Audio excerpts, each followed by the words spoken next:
Most people misunderstand avoidance. They see them as cold, distant, maybe even emotionally unavailable. And in a sense, they are. But here's the truth. Avoidants don't distance themselves because they lack the capacity to love. They distance themselves because they fear it.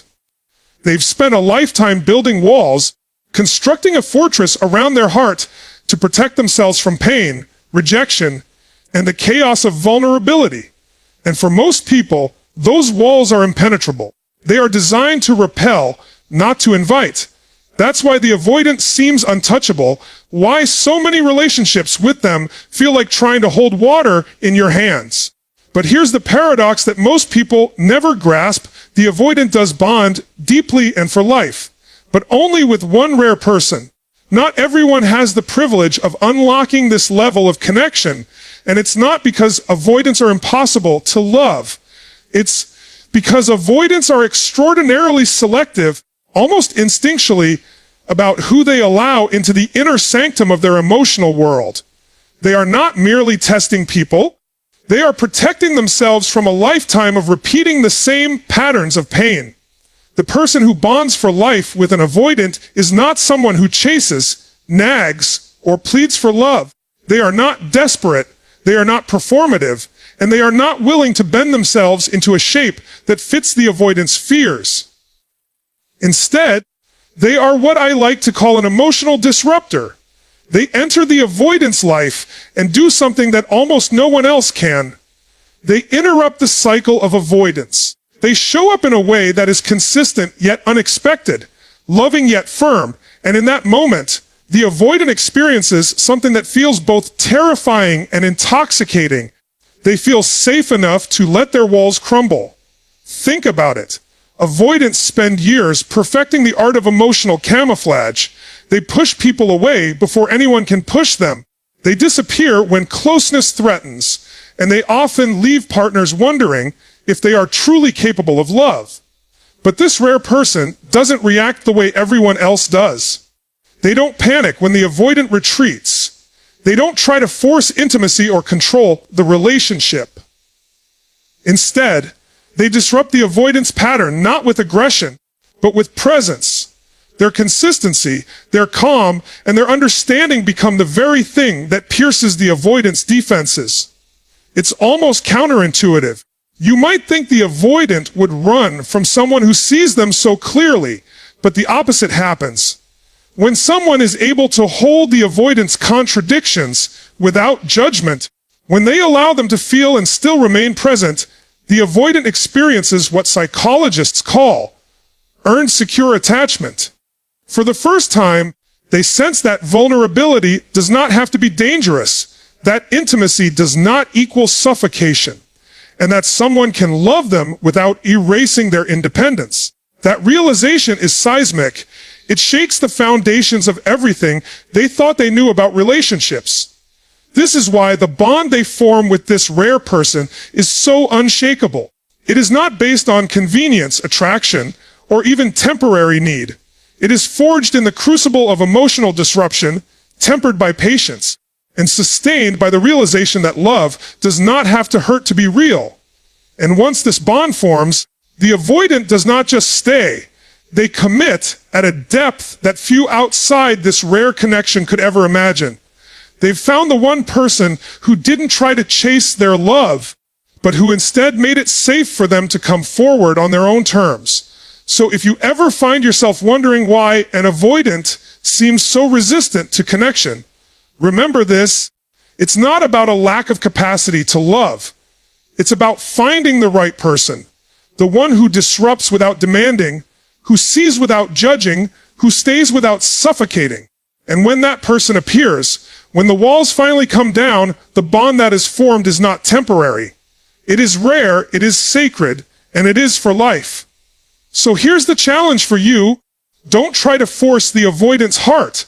Instead, cultivate the kind of presence, calm, and authenticity that has the power to disrupt patterns, to pierce through defenses, and to show them that love can be safe. Because the moment you do that, you are no longer just another person in their life. You become the one they will bond with for life. If key point 1 taught us about the rare disruptor who cracks the avoidance walls, key point 2 is about the magnetism that keeps them close. You see, avoidants are drawn to people who don't need them in the way the world expects. Most people approach avoidance with longing, with a subtle desperation, and that immediately triggers the avoidance fear of engulfment. They recoil because they sense someone trying to occupy the space they have meticulously carved out for themselves. But the one rare person they bond with for life doesn't approach from need. They radiate unshakable self-worth. Self-worth is magnetic. It's not about confidence that seeks validation. It's about confidence that exists independently. It's the kind of presence that says, I know my value. I know what I bring to a relationship. I don't need you to complete me, but I choose to be with you. And here's why that is so devastatingly powerful. For an avoidant, their entire life has been a push-pull dance, an attempt to balance closeness with self-preservation. When someone approaches them from a place of neediness, they tighten their walls. When someone approaches them from a place of independent strength, the walls begin to feel unnecessary. Avoidants are not used to feeling safe in someone else's strength. Most people crumble under their emotional distance, trying harder and harder to pull them closer. But this rare person refuses to bend under pressure. They understand their own worth and their own boundaries, and they make the avoidant feel, without a word spoken, that love does not have to be earned through manipulation, drama, or sacrifice. That clarity is intoxicating. Think about it for a moment.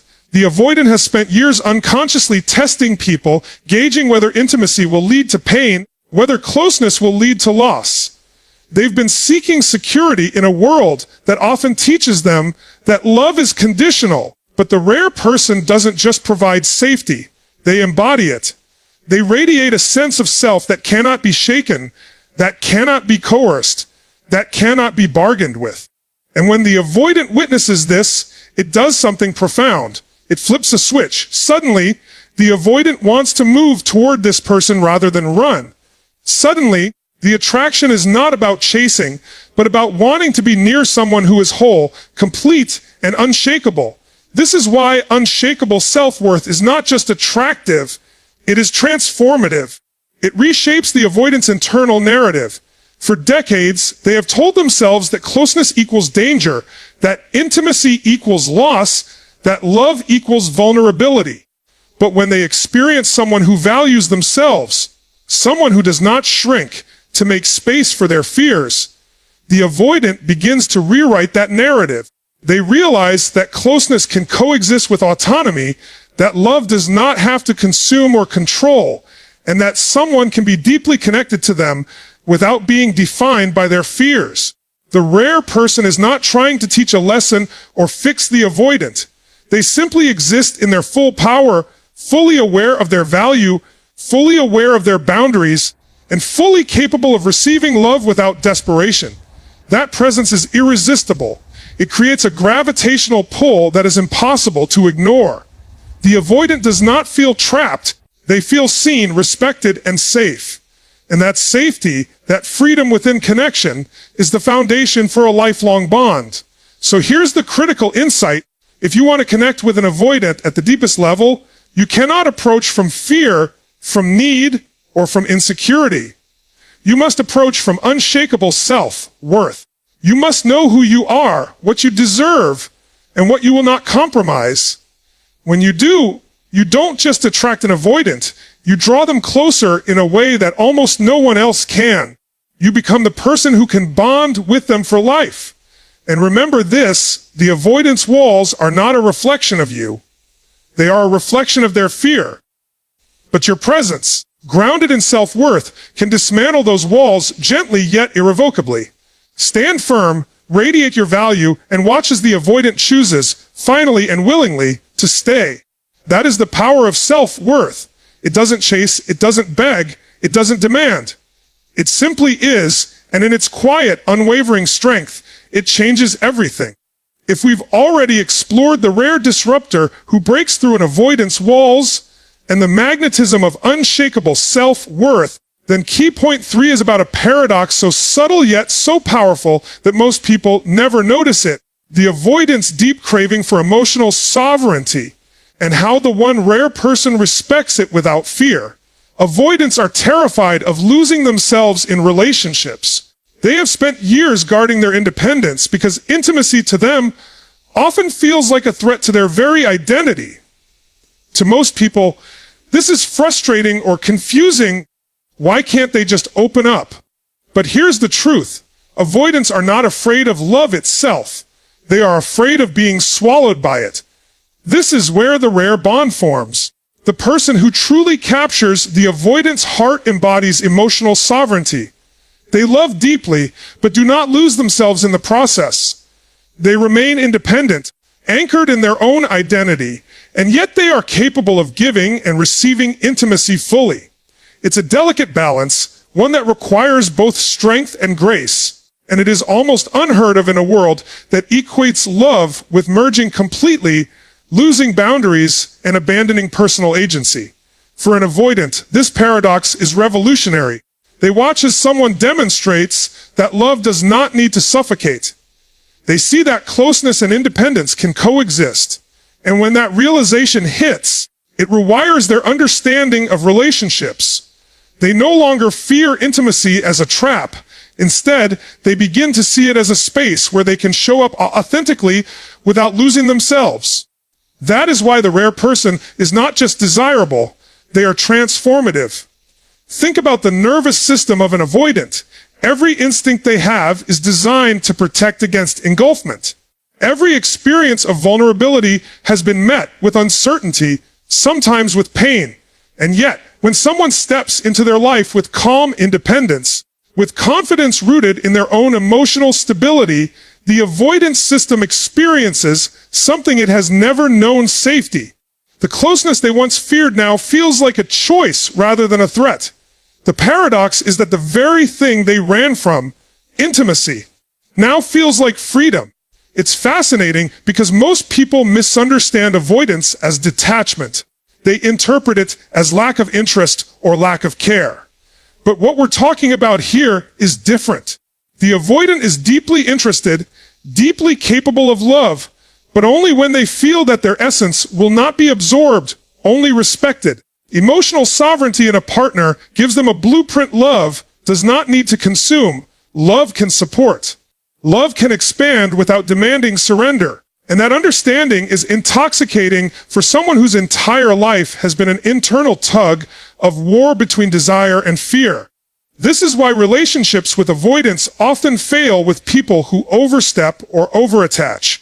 The avoidant retreats because their sense of self feels threatened. But the rare person who honors their autonomy without withdrawing affection achieves something extraordinary. They create a safe container for love, a space where the avoidant can be close without feeling trapped, can be vulnerable without fearing loss of self. And once that container exists, once that balance is achieved, the bond becomes unbreakable. So the lesson here is profound. If you want to form a lasting bond with an avoidant, you cannot approach with clinginess or dependence. You must embody emotional sovereignty yourself.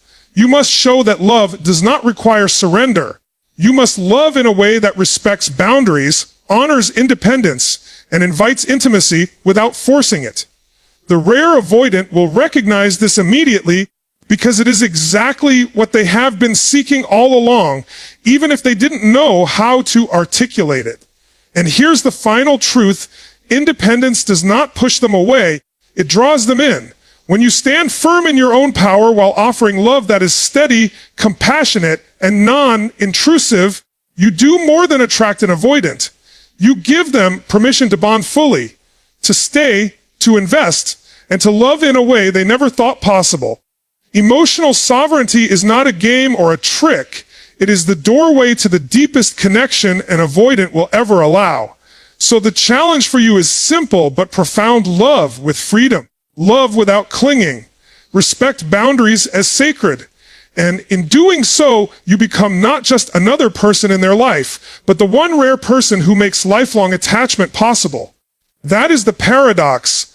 And it is the power of freedom in love creates the deepest intimacy.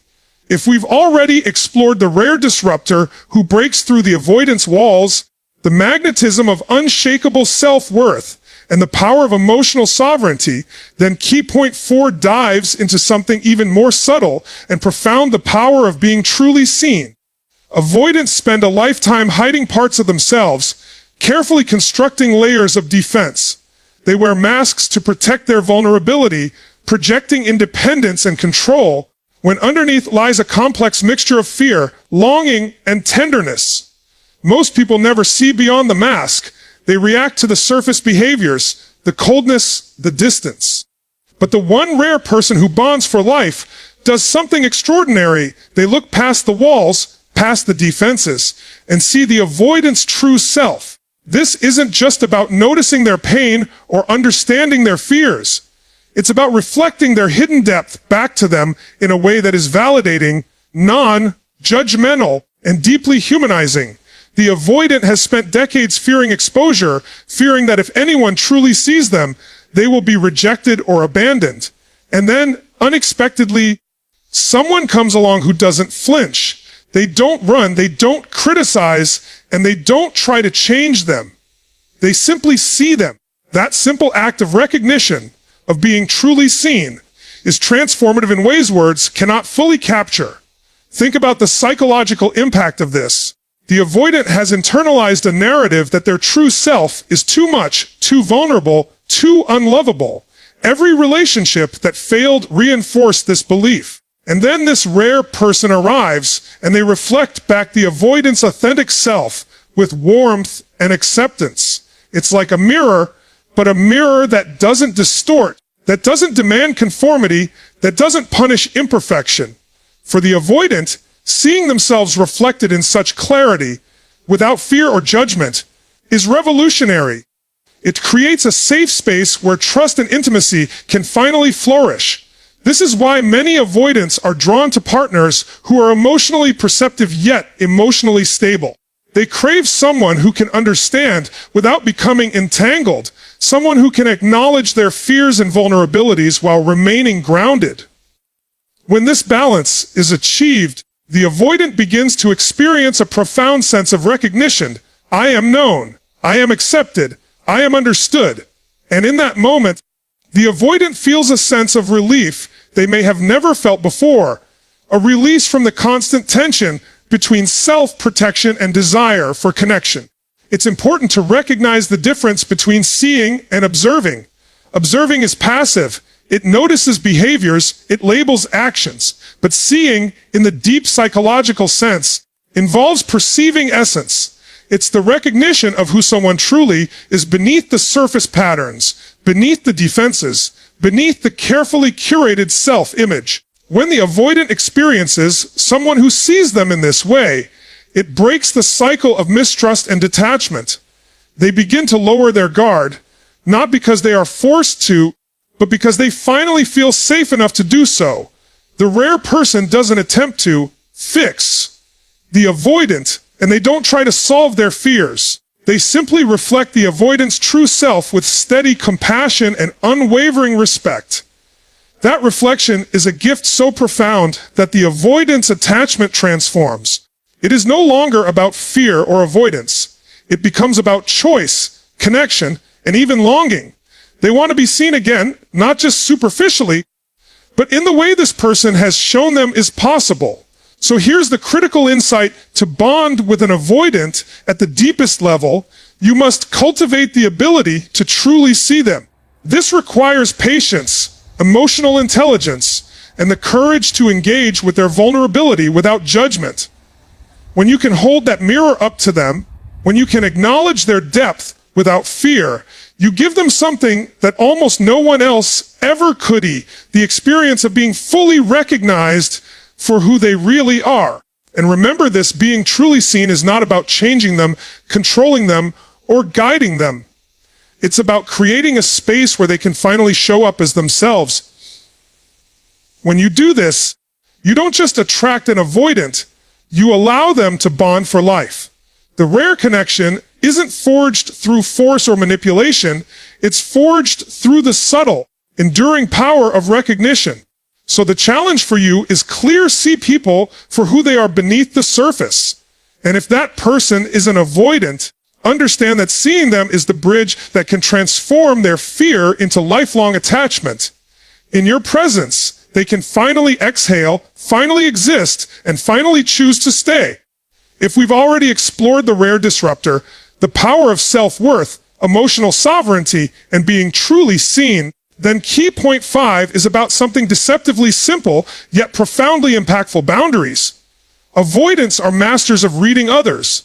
They know, often instinctively, when someone is pliable, when someone will compromise themselves, when someone can be manipulated or pushed aside. And most people, unfortunately, give in. They chase, they overextend, they tolerate behavior that undermines them, thinking it's the only way to maintain connection. But the one rare person who bonds with an avoidant for life does the exact opposite. They establish immovable boundaries. Now, when I say immovable boundaries, I don't mean rigid walls, coldness, or detachment. I mean clear, consistent, non-negotiable standards that communicate self-respect. They don't tolerate disrespect, emotional manipulation, or the push-pull games that avoidants unconsciously employ. And here's the fascinating part: this is exactly what the avoidant has been waiting for, even if they don't consciously realize it. Most people either crumble or confront in anger, and the avoidant responds by retreating further. But when someone demonstrates calm strength, someone says, "I will not compromise my values, and I will not be treated as optional," it jolts the avoidance system. This may sound counterintuitive. You might think boundaries push avoidance away. After all, aren't they scared of rules, of constraints, of being controlled? But the opposite is true. The avoidant does not respect those who bend under pressure. They do not value those who sacrifice themselves for attention. What the avoidant unconsciously craves and fears is someone who stands firm, who holds their ground, who communicates clearly, yet does so without aggression or desperation. That strength commands respect, and respect for an avoidant is the soil in which attachment grows. Boundaries create a framework of safety. They show the avoidant that love does not require chaos, that connection does not demand surrender, and that intimacy can coexist with autonomy. When the avoidant experiences a person who is unwavering in their standards, yet steady in their care, it challenges everything they thought they knew about relationships. It shocks them, but in a way that feels stabilizing rather than threatening. Suddenly, the avoidant realizes here is someone I cannot control, cannot manipulate, cannot overwhelm, but someone I deeply want to be with. This is why immovable boundaries are transformative. They teach the avoidant, silently but powerfully, that closeness is not about power struggles. They show that love is not transactional, and they convey, without drama, a truth the avoidant has long needed to learn. Some people are not optional. Some people do not chase, negotiate, or waver. Some people simply exist in their own integrity, and in doing so, they command attachment rather than fear. Boundaries also reinforce the avoidant's choice to engage. Avoidants do not commit lightly. They do not stay for convenience. But when someone demonstrates unwavering standards, when someone models self-respect while offering consistency, the avoidant feels an unusual mix of admiration and security. They may test, they may pull back, they may retreat, but the very firmness of the other person's boundaries keeps the avoidant tethered. It communicates, "I am not your escape, but I am your safe ground." So here's the critical insight. If you want to bond with an avoidant for life, you cannot be pliable or compromised. You cannot allow yourself to be pulled off balance. You must stand firm, communicate clearly, and honor your own needs. The rare avoidant recognizes that strength immediately. It signals that this person is not someone to chase, someone to control, or someone to take for granted. They are someone worthy of long-term attachment, someone who can weather the challenges of intimacy without fear or collapse. And remember this, immovable boundaries are not a threat, they are an invitation. They invite the avoidant to engage, to invest, and ultimately, to bond at a level that most people never experience. When boundaries are paired with consistency, empathy, and presence, they do more than command respect. They build trust, and trust is the foundation of lifelong attachment. The challenge for you is clear: define your standards, honor your integrity, and refuse to settle for less than you deserve. Because in doing so, you do not repel the avoidant, you draw them closer. You create the conditions for a bond that is not temporary, not conditional, but rare, sacred, and enduring. Strength, clarity, and consistency are not barriers, they are the bridge. If we've walked through the rare disruptor, unshakable self-worth, emotional sovereignty, being truly seen, and immovable boundaries, then key point 6 brings us to the culmination. The unconditional anchor, the one element that transforms avoidance into lifelong attachment. Avoidants, at their core, are searching for safety, not in a conventional sense, but in a deep, emotional sense. They have spent so much of their lives on alert, protecting themselves from perceived threats in intimacy, that trust is rare and fleeting. Most people cannot sustain it, and most relationships collapse under the weight of their fears. But the rare person who bonds with an avoidant for life creates something extraordinary: a consistent, unwavering presence that does not demand perfection, but invites genuine connection. This is the essence of the unconditional anchor. It is not about trying to fix, control, or save the avoidant. It is about being a constant in a world where unpredictability has shaped every defensive instinct they possess. The avoidant's nervous system is highly attuned to inconsistency. They have learned, often painfully, that love can be conditional, that closeness can turn into chaos, that vulnerability can be punished. But when someone enters their life who is emotionally reliable, someone who shows up, remains present, and responds with calm steadiness, they begin to experience trust in its purest form. Consider the psychological impact of this. For decades, the avoidant has equated intimacy with danger. They have learned to expect disappointment, to anticipate withdrawal, to brace for rejection. And then, gradually, subtly, they encounter someone who does not react to their defenses with frustration, who does not punish them for emotional distance, and who does not withdraw in the face of complexity. This consistency is not passive. It is active, conscious, and profoundly disciplined. It teaches the avoidant a lesson their mind has struggled to accept: that closeness does not have to hurt, that love does not have to be volatile, that attachment does not require surrendering oneself entirely. The unconditional anchor also allows the avoidant to take emotional risks. They begin to test vulnerability in small ways, and each time they are met with acceptance rather than judgment, trust grows. Slowly but inexorably, they start to let down their defenses, not because they are forced to, but because they feel safe enough to do so. That is the rare miracle in relationships with avoidance. They bond deeply and permanently, but only when someone provides a sanctuary rather than a challenge. The rare person understands that love is a steady current, not a storm to be weathered. This is why the avoidant's lifelong bond is so selective. They do not give themselves to many people because few can maintain this kind of presence. It requires patience, emotional intelligence, and a profound respect for autonomy. It demands the capacity to love without clinging, to offer support without overstepping, and to remain emotionally grounded regardless of the avoidant's fluctuations. And when it is offered, the avoidant recognizes it almost instinctively. They feel that rare combination of freedom and safety, and they choose to stay because it is the first time in their life they have experienced a relationship on equal footing, one that is both intimate and non-threatening. So here is the ultimate insight: the person who becomes an avoidance anchor does not control or coerce. They do not demand compliance or perfection. They simply provide unwavering presence, consistent emotional availability, and acceptance of the avoidant as they are. That combination, steadfast love without intrusion, is what transforms a fleeting connection into a lifelong bond.